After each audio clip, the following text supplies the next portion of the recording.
C'est davantage avec Alouseni Touré.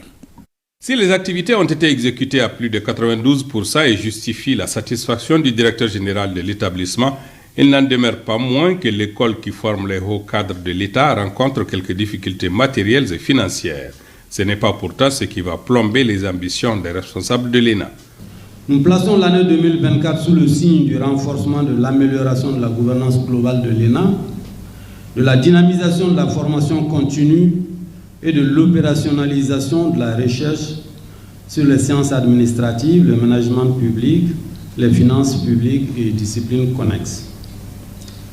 Au plan de la gouvernance, l'élaboration du plan d'action à partir d'activités définies par les différentes directions et entièrement budgétisées se poursuivra jusqu'à l'appropriation de la méthode par l'ensemble des travailleurs et des acteurs de l'ENA. Cette méthode est en effet source d'une gestion plus transparente et efficace des finances de l'établissement et d'une plus grande chance d'atteinte des objectifs annuels de performance. Le déploiement du système de gestion informatique intégré pour dématérialiser la majeure partie de nos tâches pédagogiques et administratives se poursuivra. La rémunération des membres du conseil d'administration et celle des formateurs doivent connaître une amélioration substantielle. Aussi, l'ENA se donne l'ambition de réserver une place de choix à la recherche. En attendant le lancement dans un proche avenir des concours d'entrée à l'ENA, le président du conseil d'administration se réjouit de l'amélioration de certaines conditions d'études et de travail.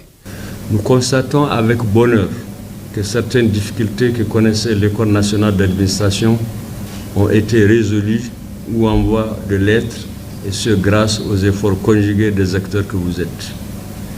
Ainsi, la pénurie d'eau potable est désormais classée au rang de mauvais souvenir suite à la réalisation en 2023 de 2 forages. Pour ce qui concerne les formations, nous saluons l'engagement de la Direction générale en faveur de la pérennisation de leur bonne qualité par la mise en œuvre d'activités novatrices comme l'élaboration du référentiel des métiers et des compétences des 9 corps concernés à l'École nationale d'administration en vue de l'amélioration des programmes de formation à l'ENA. À cet effet, en 2023, le référentiel des métiers et des compétences pour 3 corps a pu être élaboré. Le président du conseil d'administration a souligné l'urgence de dynamiser la formation permanente et une dotation financière pour la mission de recherche. Dans tous les cas, soulignera-t-il, l'école a besoin d'un accompagnement pour répondre aux préoccupations de l'heure.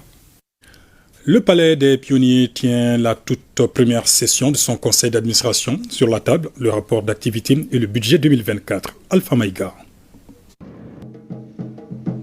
Le Palais des Pionniers du Mali est situé à Gandjigila, en commune 6 du district de Bamako. Et pour la première fois, les administrateurs